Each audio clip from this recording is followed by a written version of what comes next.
Actuellement, les évaluations externes menées par l'AEQES sont réalisées programme par programme, ou cluster de programme par cluster de programme.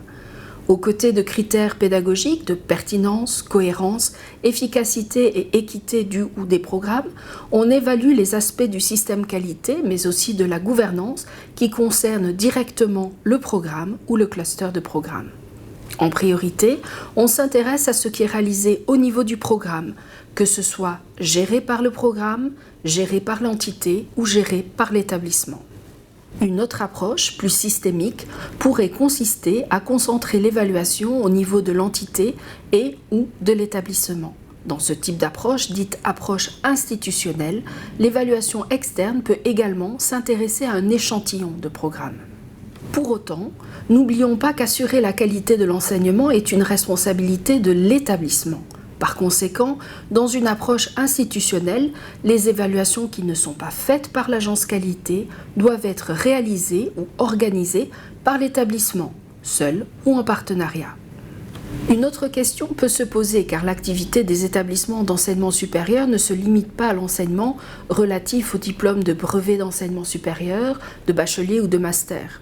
Dès lors, et surtout dans la perspective d'une approche institutionnelle, quels sont les champs d'activité de l'entité ou de l'établissement qu'il serait bénéfique d'évaluer pour contribuer à leur amélioration? Prenons pour exemple un établissement qui serait ainsi structuré. J'insiste sur le fait qu'il ne s'agit que d'un exemple et pas d'un modèle.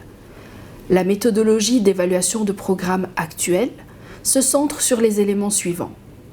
Mais d'autres évaluations externes existent peut-être déjà ou seraient pertinentes concernant la recherche ou la formation doctorale.